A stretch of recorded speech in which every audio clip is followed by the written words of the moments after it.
the average real estate deal can't touch the average laundromat deal when it comes to cash flow, because for the average laundromat, a base hit deal is looking at a 20 to 25% return on your investment unleveraged. So when you add a loan on top of that, those numbers only go up from there.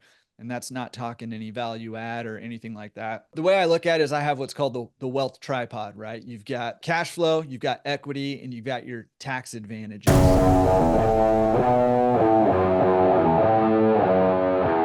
Welcome to the Real Freedom Show, where we inspire you to pursue your passion to gain time and financial freedom through opportunities in real estate. I'm your host, Mike Swenson. Let's get some real freedom together.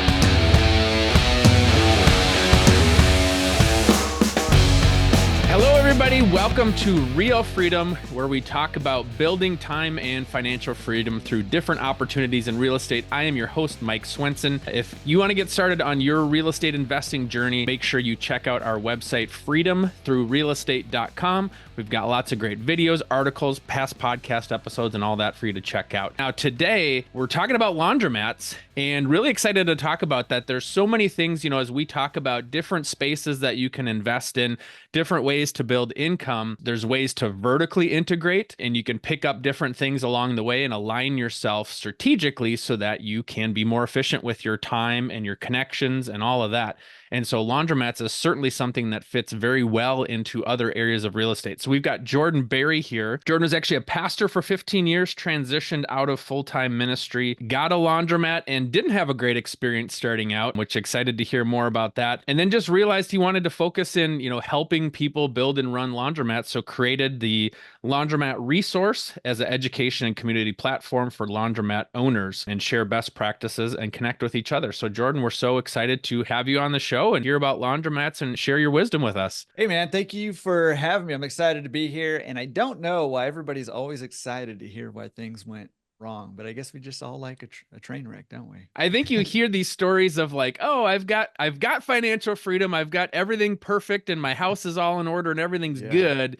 And people forget that it takes a lot of blood, sweat, and tears to get there. Tell us kind of how that got started, how you got into the laundromat space, and we'll go from there.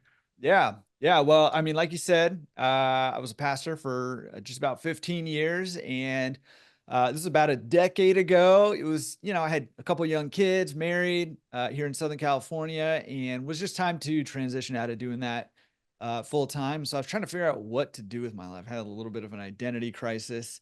And at the time, I didn't know anything about anything really, didn't know anything about business or real estate or investing in general, nothing. So we're trying to figure out what to do. And I had a genius idea, which was we owned our house in Southern California. I told my wife, let's rent our house out here in Southern California, take the money we have in the bank. Let's go buy a condo on the beach in Hawaii and live there and do whatever. I sell jewelry on the beach. Who cares? Like whatever. We're in Hawaii. And then when our kids are school age, if we want to come back, we come back, net gain, condo on the beach in Hawaii. And my wife said we could do that or buy a laundromat. And so bought a laundromat, not a condo on the beach in Hawaii.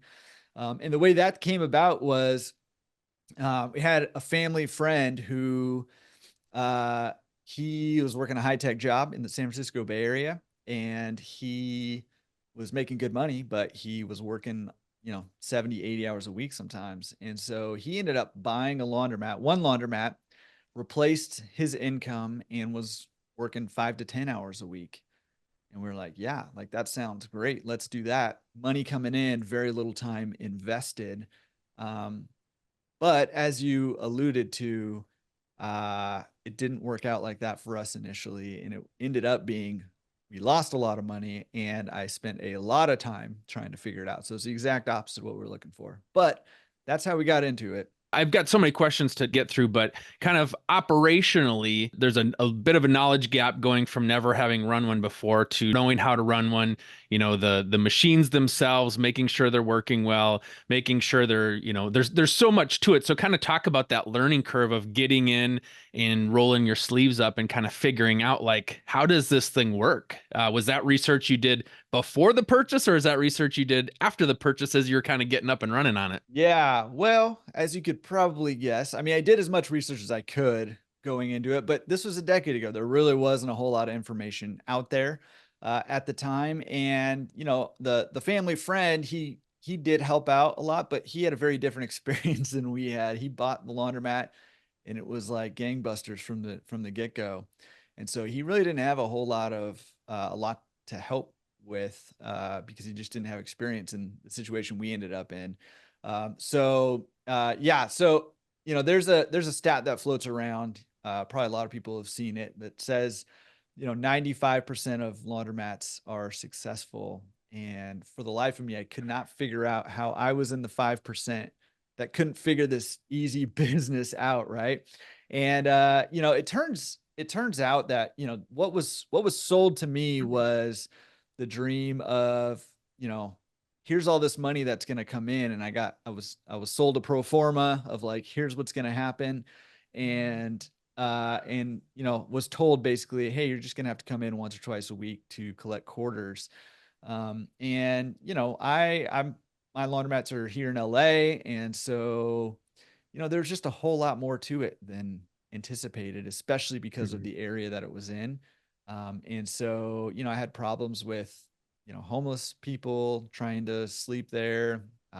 Machines would break down, people would vandalize, and graffiti the place. So there was a lot of things I just didn't anticipate, and I just didn't know what I was doing. And I made a lot of bad decisions and stuff, including, as the business was losing money, I kind of panicked. I didn't know what to do, and I couldn't find anybody to help me. And so I kind of turtled up, right? And I stopped investing any money in marketing because I was like, there's already money going out. I can't send more money out, right? And it's like the exact opposite thing to do. You got to get people into the store. So it was just a series of bad decisions that I Mhm. made, and so that learning curve for me, even in the easy business of laundromats, was a pretty steep one, in the get go. Now, talk about, you mentioned the pro forma. So, did you have an accurate pro forma, or where was that gap in terms of getting in and losing money? Was it the pro forma wasn't as accurate? Was there unexpected expenses, or kind of how did that shift as you rolled into it? Yeah, you're just digging in there, aren't you? Because here's what happened is I'm just gonna lay it all out there for you. Just no pride here. Hmm. I'll tell you how it was.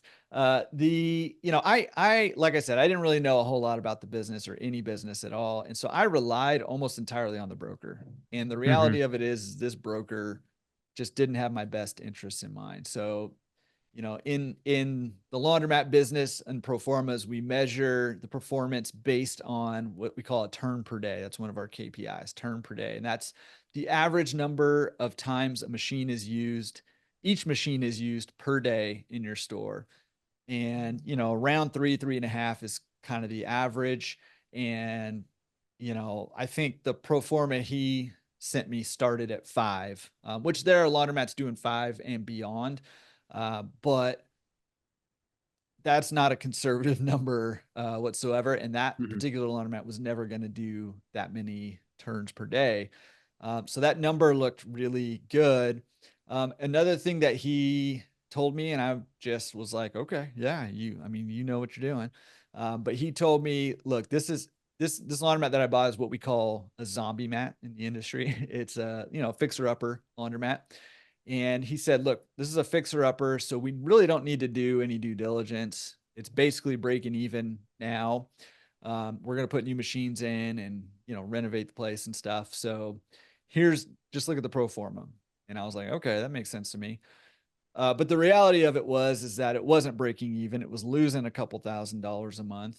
And then when I bought all new equipment and all that, I had a note payment in addition to that. So business did go up, but also my expenses went up. So I just was losing money left and right when I was expecting to be making a lot of money. Well, and I should say, like, my background's in multifamily real estate. I've certainly seen my fair share of, you know, inaccurate pro formas, inaccurate, T12s of past performance. I'm actually looking into a deal right now where the broker basically told me, this person inherited the property. There's nothing on past financials. Yeah. Like, they don't know.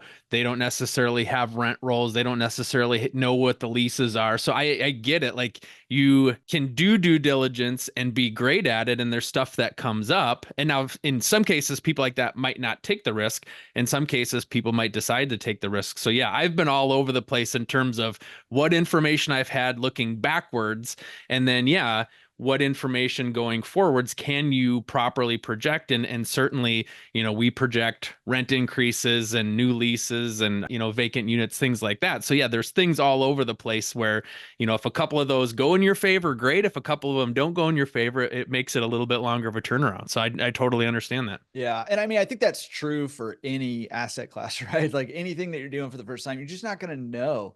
But I mean, that's a big part of why, after I worked through all those very expensive, multi six-figure mistakes that I made early on in the process, and all the like literally like just pain of going through all that, and started figuring things out and stuff, I just decided like nobody should have to learn these lessons the way that I learned them, right? So that's kind of why I started Laundromat Resource, and then started doing, some coaching calls or consulting calls, and then put together a little team just to help people. Like if you're going through due diligence on, a laundromat or any other business, like just if it's your first one or first couple, just bring in somebody who knows what to look for, knows what questions to ask, knows the red flags, and knows realistic projections going forward so that you don't make any of those mistakes. Because the cost of that, I've said this a bunch of times, like me back then could have had a 15-minute conversation with me now, and it would have saved me six figures easy. Mhm. And so, that's, if you're getting into multifamily or flipping or, whatever the asset class is, just find somebody who's got experience and ask them or pay them or whatever you got to do. But just, have somebody else who has that experience give you that input going forward.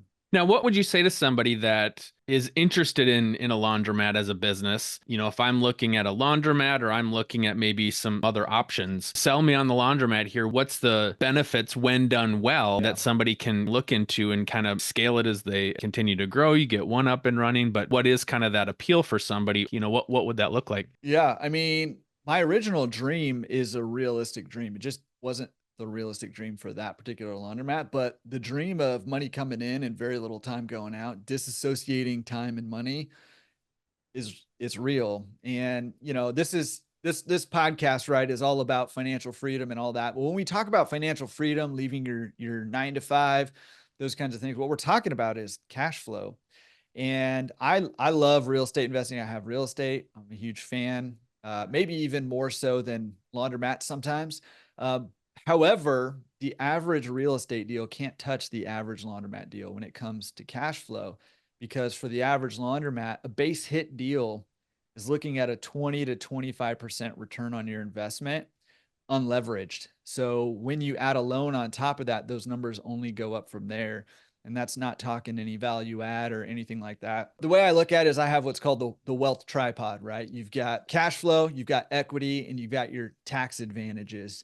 And laundromats do really well on cash flow, and they do pretty darn well on tax advantages, and they build equity slower than real estate. Real estate, on the other hand, the way that I look at it, by and large, does really well on equity, really well on tax advantages, and so on cash flow. And so the Mhm. real power in my mind is when you can marry these two together, either by buying the real estate with a laundromat and maybe some other units in it in like a commercial strip center, or taking cash flow from your laundromat and putting it into investment real estate. Huge, huge growth. I totally get that. And I know even in the real estate space, a lot of people like to focus on better cash flowing properties, or maybe picking areas where there is better cash flow, maybe a little less in the Californias of the world. And that's why people Right. look to Minnesota, because it's a little better. But even at that, it's not like I bought one property, I'm going to go quit my job because I have enough cash flow. Like, you're right, that takes time. And so if you look at this as maybe a 10, 15, 20-year opportunity, okay, let's get some cash flow. Let's maybe get a laundromat to get started. Be successful at the beginning, right? Learn and educate yourself, get that going, and then that cash flow can invest into other deals. And I've had, past guests on that have bought businesses to build cash flow to then invest back into real estate. And so that's certainly kind of a paired opportunity there. For, looking at opportunities, you had mentioned your zombie laundromat there that, it's kind of a fix and flip, but how much of the strategy is taking something that isn't working, making it better? Or, I mean, if people have a good laundromat and they're not having to spend a lot of time there and it's making money, do those opportunities really come up much? Yeah. So let me answer your second question first, and then I'll go back to your first Mm-hmm. one. So one thing that's interesting is that it's more difficult to buy a laundromat today than it has been since I've been in the industry for a decade, and I think probably a long ways before that. Part of the reason is because of people like Cody Sanchez. You got Brandon Schlichter from Investment Joy, and all the people on TikTok collecting quarters and showing stacks of money. It's really raised the profile of laundromats as an asset class, which is great. And then also new technology coming in, making it easier to manage, making it easier to manage remotely, making it easier to manage multiple, um, all that. But, um, you know, the question of do they come up for sale? Ones that are performing well, yes, they do. And it's just like real estate, right? There's different motivations. There can be great real estate that comes up for sale because somebody died, somebody's retiring, there's a divorce, somebody's relocating, you know, illness, like all the same kinds of things happen with businesses and laundromats in particular, right? So they do come up. However, they can be tough to find, especially right now in today's market. But going back to, do they have to be a fix or flip? Part of it is, what you're looking for. Same as real estate, right? It's like, what are you looking for? What's your goal? Some real estate investors, they're focused on fixing or the Burr method or flipping or whatever.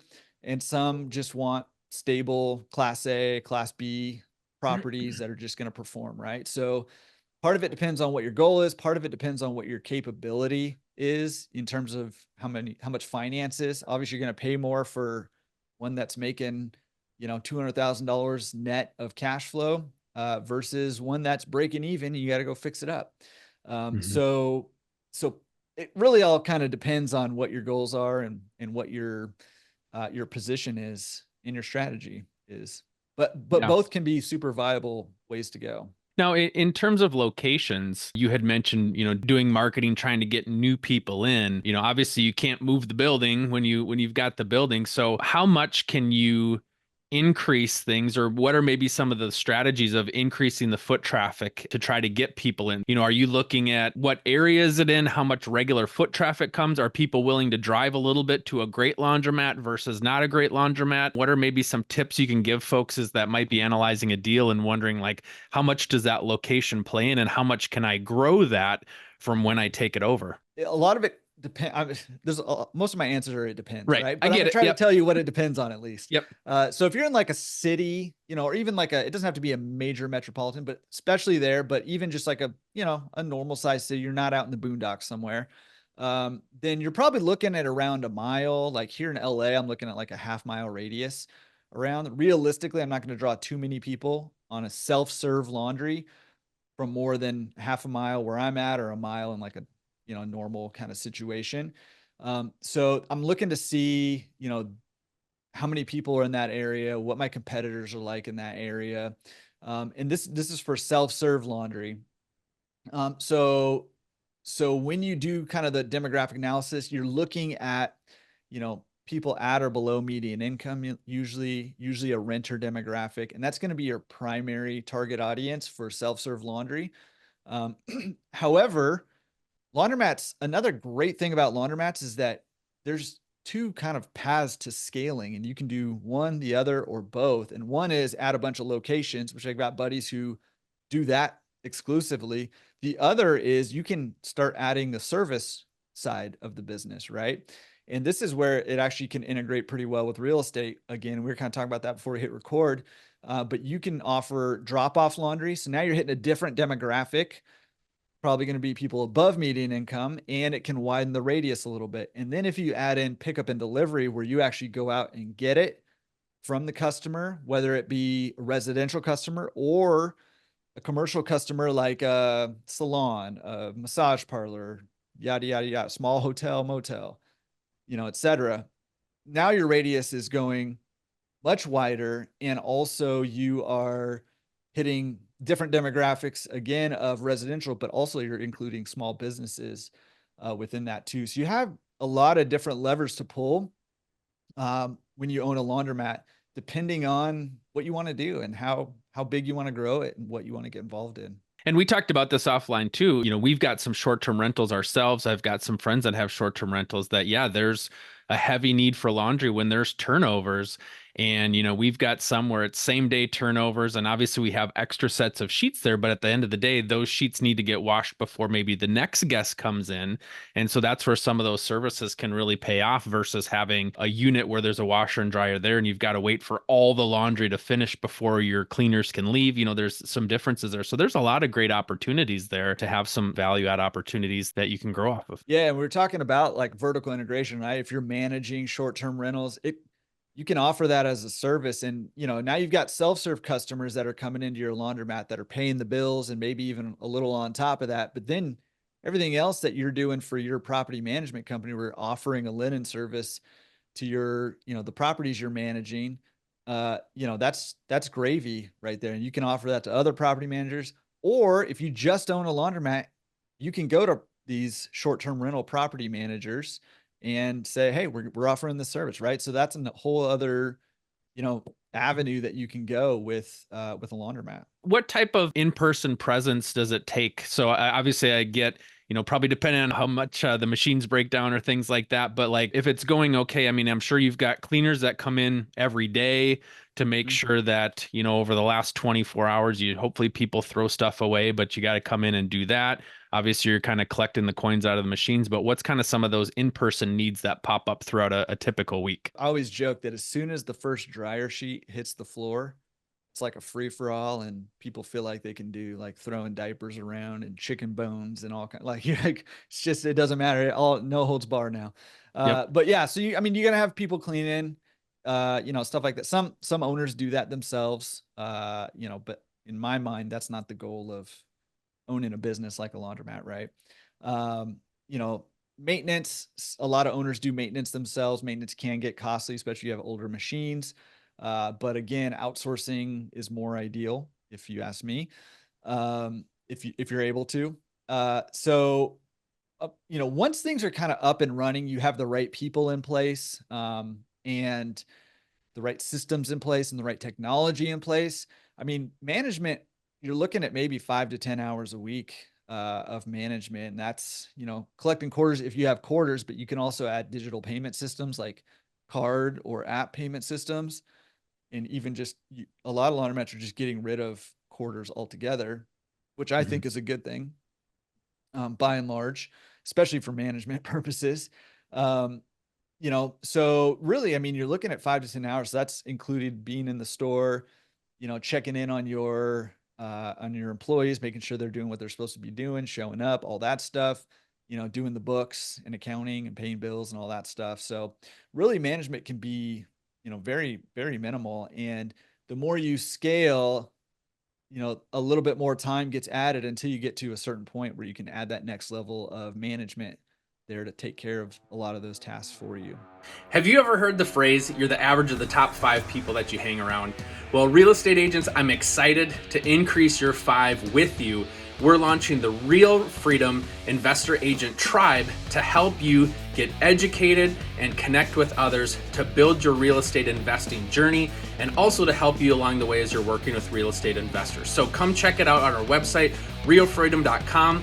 Go to the store. We have a membership, we have a mastermind group, and private coaching to help you stay accountable to your real estate investing goals and to make sure that you connect with like-minded people to accelerate your progress and to cheer you on along the way. Check it out, realfreedom.com.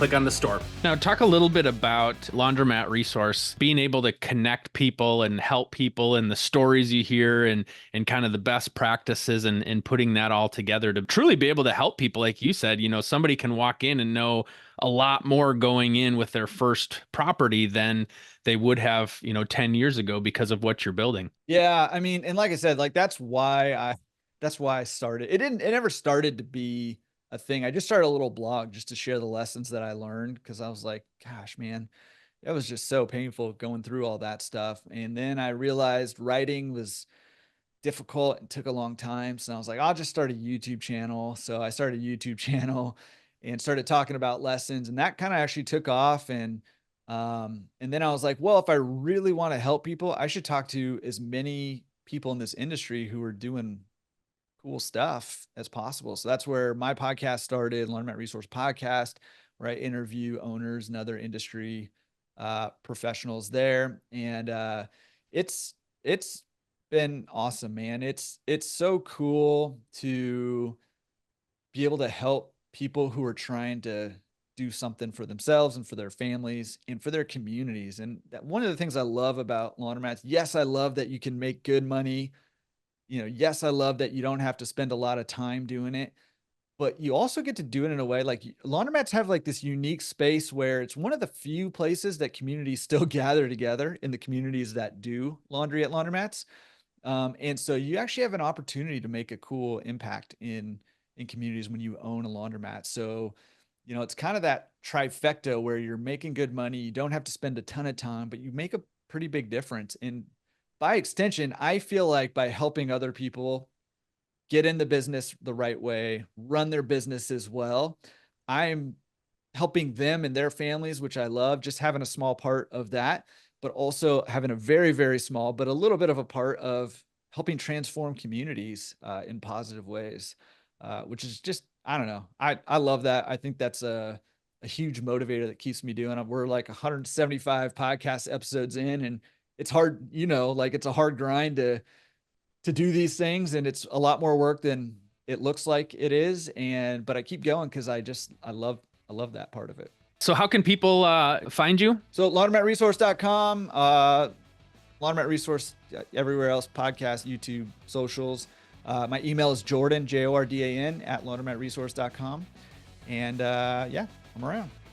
Awesome. Well, thank you so much for coming on, sharing. It's definitely a great opportunity for people in real estate, considering real estate, and it's a part of real estate. Yeah, if you've got a commercial space inside a building you own, you can do that. We've got one property that has an open space, and we're like, what's a little kind of cash flowing opportunity we could put into there, right? So it's a way to be able to create cash flow inside of your other opportunities. So thanks for what you're doing, and thank you for helping out those laundromat owners to be able to be better and be sharper at their craft. I appreciate it, man. Thank you for having me on, and hopefully you and everybody listening got a little something good out of it too.